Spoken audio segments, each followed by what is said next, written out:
songs to worship and exalt your name, Father. We continue to do so, Lord, by the reading of your word. Father, I do pray that you be with our listeners today. Be with them, Father, as they receive the word, but also, Father, I pray that truth find a tough and good soil.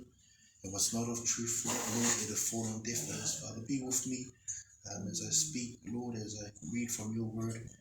Strengthen myself, my heart, and my mind to speak with clarity, Lord. And everything be done unto your name and to your name alone. In Jesus' name we pray. Amen. Amen. Amen. Well, good morning, church. Thank you, Lord, for this week. Thank you for the Lord for strength and also for his grace to help us get through this week. We're still looking at Psalm 61. Where we'll be looking this morning at verses 5 and 6. I tried to add in the 7, but didn't get there. So we're looking at 5 and 6. So just a brief history of this psalm and what we've already covered. Psalm 61, again, is a psalm of King David. The time of his writing, we know that he was outside of Israel. He was outside of his homeland. But what was happening at the time, for why King David penned this, was we don't know what was happening at the time, but what we do know is that studies do suggest that it was he fled out of Israel due to King Saul or to Absalom, who chased them out of Israel. So just looking back at the verses that we have covered. A breakdown of Psalm 61 verses 1 and 2. There we see the psalm who begins with a cry or a prayer unto God, and it reads there, "Hear my cry, O Lord, attend to my prayer."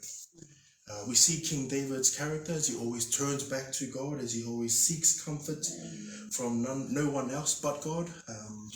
He had his friends there, he had his right-hand man there, but he always seems to go back to God in prayer, to go back to God for comfort, to go back to God for protection. Whatever the situation King David is in, we see him turning back to God. So the word hear means to hear with attention, interest, or listen to. So it's not just asking God to hear his prayer, he's asking God to listen to his prayer. Hear with attention, pay attention to his prayer. He also follows on to there with the word attend. That word means to pay attention, give attention. So sort of similar to the word hear. Those two go hand in hand. So hear my prayer and attend to my prayer. Both have similar meanings. As attend means, again, pay attention, give attention, incline your ears or listen to my prayer. So this is a prayer that's important to King David as he's asking God. He's asking God twice to hear and to also attend, to listen to my prayer, give attention to my prayer, and incline your ears to my prayer. So we know that this prayer is important to King David. In verse 2, we find that gives us a clue of where King David is at. He was praying, and we found that he was no longer in his homeland of Israel, but he was on the outskirts of Israel. He was praying from the outskirts of Israel. Then it also carries on there, when my heart is overwhelmed, lead me to the rock that is higher than I. Studies suggest that during this time, because of David, who was away from his homeland, he was distant from Israel, that he also himself felt distant from God, which is why he prayed that prayer, when my heart is overwhelmed, lead me to the rock that is higher than I. In other words, when my heart is weak, when my heart is faint, when I'm growing weary, lead me to the rock that is higher than I. The request there for King David is that he will lead him to the rock that is higher than I. It's also funny to pick up that he doesn't say, show me the way to the rock that is higher than I, but it's lead me to the rock that is higher than I. A term of surrender, a term of Lord, you lead me, you take over, sort of prayer. And we also found in verses 3 and 4, for you have been a shelter for me, a strong tower from the enemy. We found in this verse that David again is recalling the different times that God has been faithful in his life, that God has protected him over his life, that God has had grace over his life. And he also trusts that God will do the same in this instant. And we unpack that verse, for you have been a shelter for me. And we find that there's many references to God as a refuge, as a shelter. And we read from Psalm 62 verse 7, which reads, "In God is my salvation, my glory, the rock of my strength, and my refuge." We also read from Psalm 3 verse 5, which reads, "I lay down and slept, I woke, for the Lord sustained me." So David knows that God is his refuge. David knows that he has protected him over in the past, that he has sustained him over in the past, and that he will do it again. So this is the prayer of King David for you in verses 3 and 4, that you have been a shelter for me, a strong tower from the enemy. In verse 4, David says, "I will abide in your tabernacle, I will trust in the shelter of your wings." I will abide in your tabernacle forever, I will trust in the shelter of your wings. When we unpack that word abide, it meant to dwell, to abide, to inhabit, or to remain. This concept of abiding, again, is not new to David. He knew this concept of abiding. He knew this concept of dwelling. As we see there in Psalm 23 verse 6, "Surely goodness and mercy shall follow me all the days of my life, and I will dwell in the house of the Lord forever."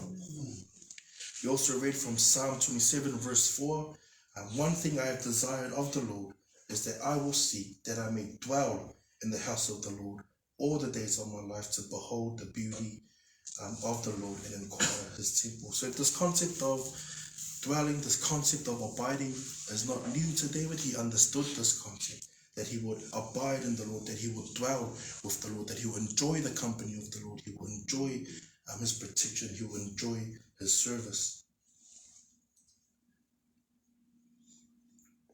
And then also in Psalm 61 verse 4, where we read, "Under the shelter of your wings." We learned that this is a concept of protection, and of one keeping one safe. So again, when we looked at it, when the chicks feel they're in danger, when the mom or when the hen sees danger, the chicks immediately run under the wings of the hen, and then the hen or the mom almost covers the chicks in protection. And as the hen is protecting the chicks, the mom is also keeping a lookout for the threats or for the danger.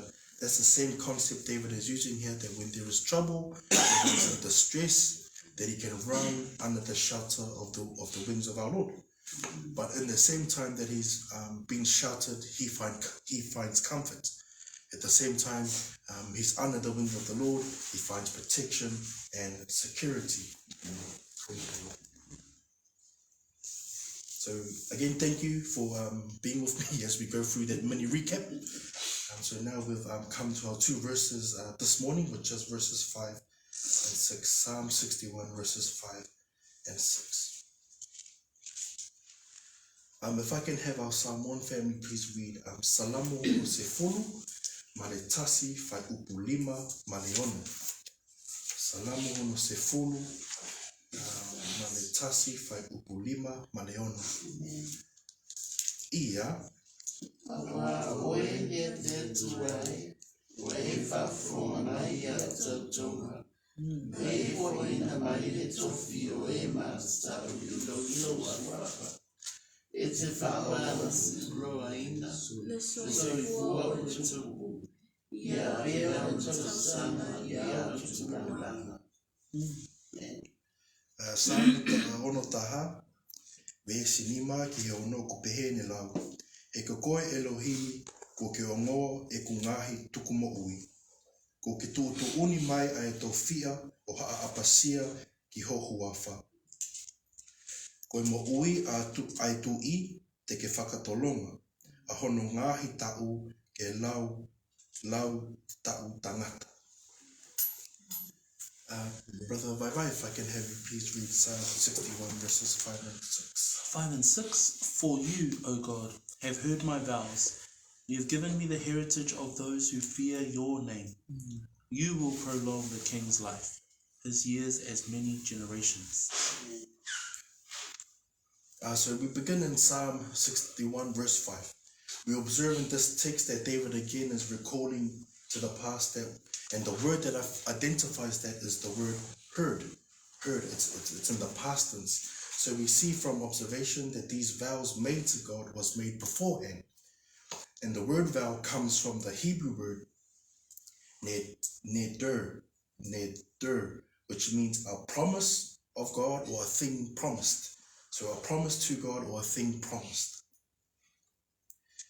So with this verse, I had to sort of wrestle to see what kind of vows David had made to our Lord. I found some psalm or verses of King David that he has made a vow to God. So if you can come with me to Psalm 86, verse 11 and 12. Salamo mane se fulu, maleono fai uku se fulu, tasi mane se fulu lua. Psalm 86, verse 11 to 12. Psalm 86, verse 11 to 12.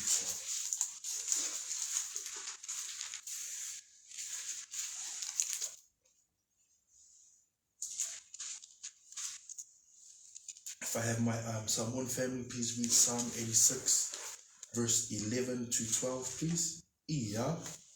Iroai, ye fasino maya tia urowala, o tisabali ne moni maya sewe, ye faya maya tasa roto e mata ulo sofa, ye liye lo atua, o te viatu yate o e roto atua, o te fane ne atula lo suafa e faruba.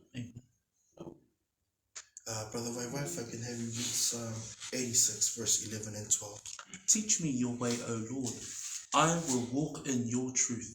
Unite my heart to fear your name. I will praise you, O Lord my God, with all my heart, and I will glorify your name forevermore.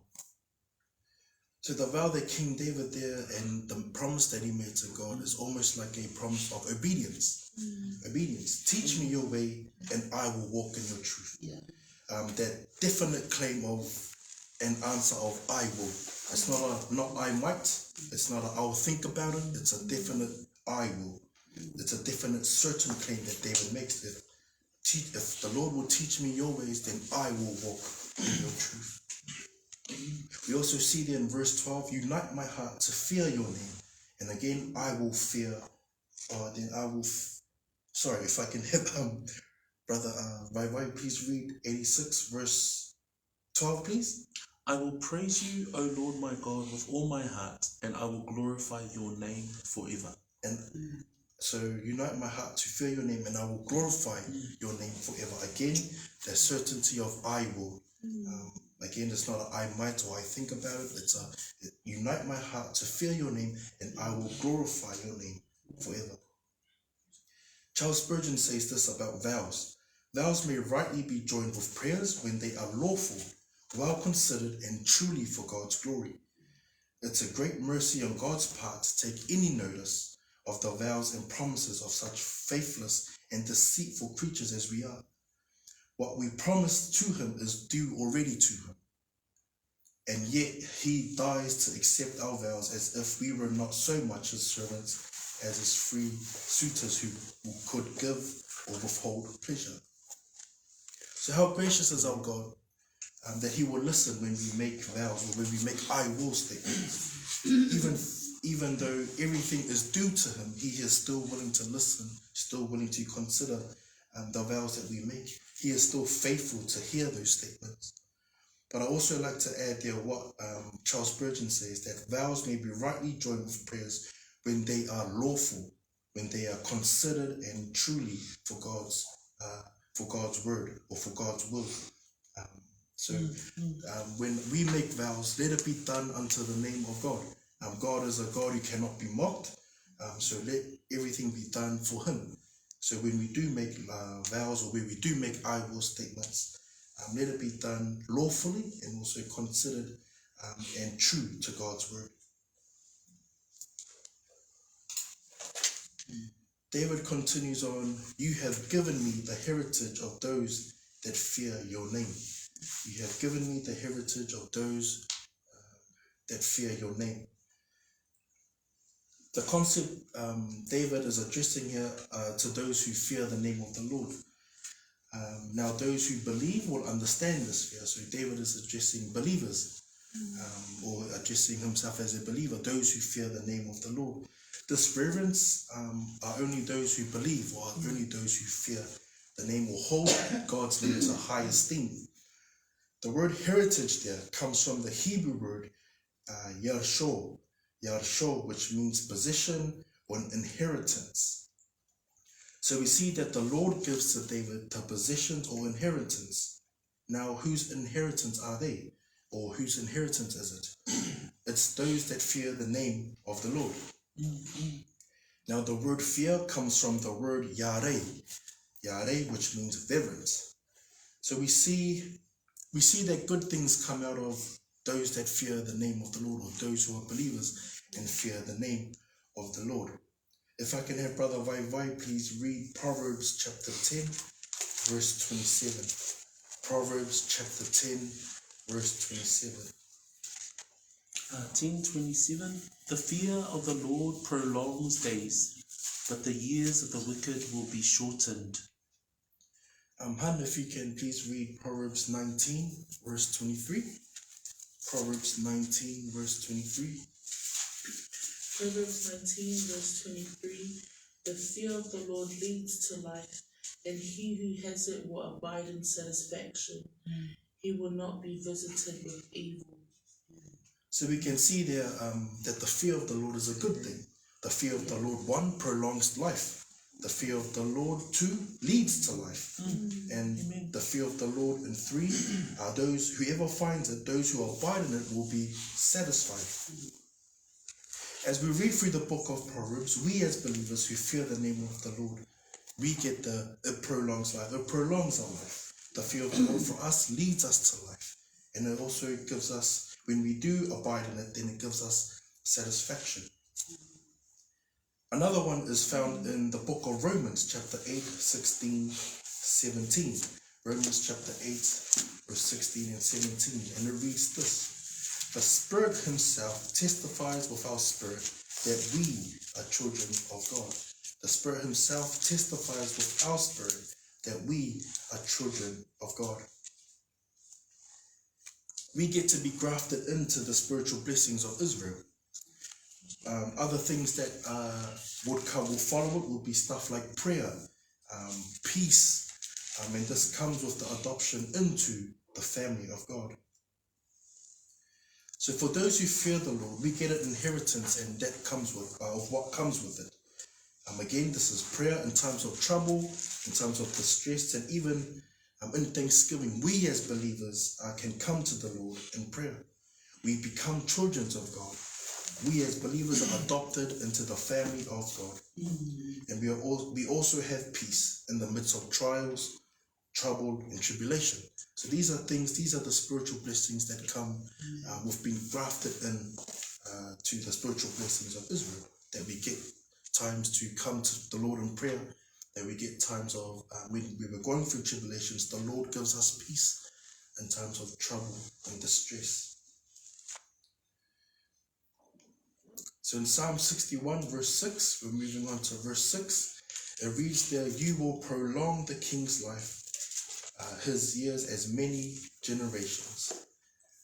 King David continues on to say that you will prolong the king's life.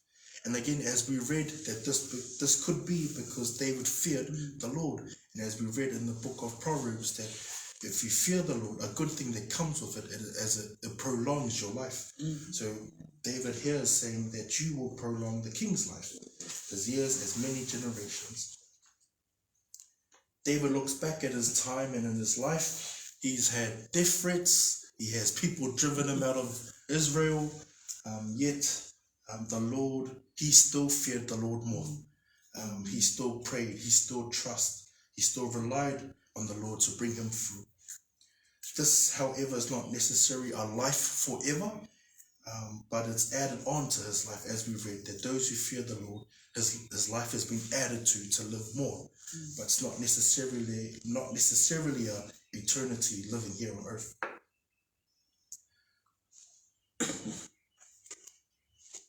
His years as many generations. So this is one of the verses that I had to wrestle with, because it gave us two concepts. It gave us two concepts. So one, it was talking about King David and his reign, and the other was talking about the coming Messiah.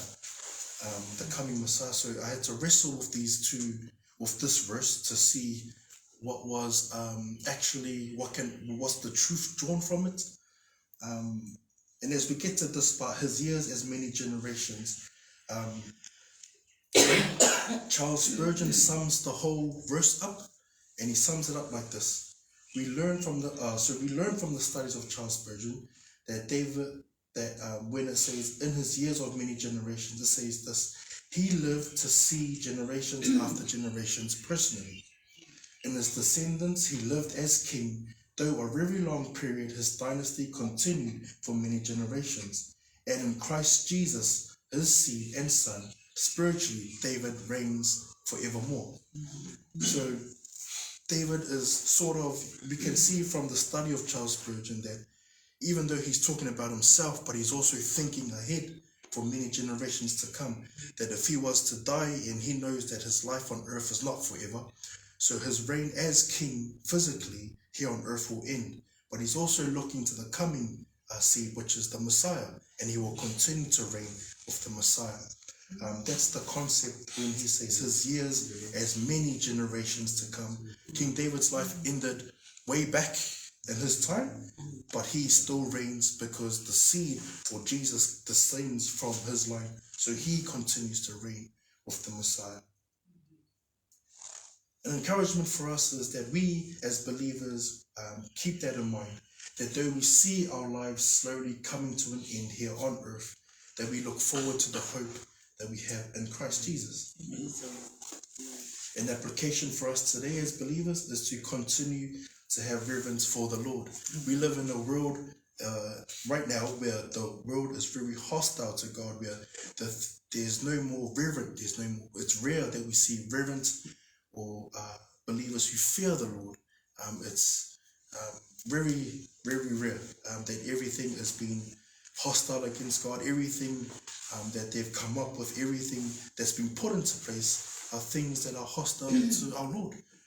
And for us as believers is to continue to fear the Lord, to continue to have reverence, to continue to honor his name. And one way that we can do this is by reading his word. We grow in our knowledge of God when we find out who he is biblically. So the more we read the knowledge and the word of God, the more we grow in our knowledge of God, the more we'll have reverence for his name. We find stuff like because he's sovereign. We find things because his word, like it speaks from present to future. So just stuff like that you'll begin to fall in awe and fall in reverence of his name for who he is. So praise the Lord for this morning. I'll hand it back to Brother Vaivai, who will lead us in a time of worship. I will pray to end this part off as we head into a time into our prayer meeting. So let us pray. Father, again we are grateful. Again we are thankful, Lord, through your Son Jesus Christ. He has given us life. And that we are able to come to you in prayer, Lord. I thank you also that we have been grafted into your family, Lord, adopted as sons and children of you, Father. So we thank you, Lord. I thank you, Father, for your truth, Lord. Let whatever is of truth, Father, let it find itself in good soil. Whatever is not of truth, Father, let it fall on deaf ears. But if anything, Lord, the prayer is for all of us to always go back to the word, to read the word, for ourselves, Lord, that we may grow in the knowledge, that we may understand who you are biblically, Lord. The only source of truth that we have in this world is your living word, Father. So help us continue to build our life, to continue to build our strength in the word of the Lord, that we may know these things and that we're able to give account of the hope that we believe in, Father, especially with everything that's coming in this world, Father. And all things, Lord, we worship your name. We give glory to your name. And in Jesus' name I pray. Amen.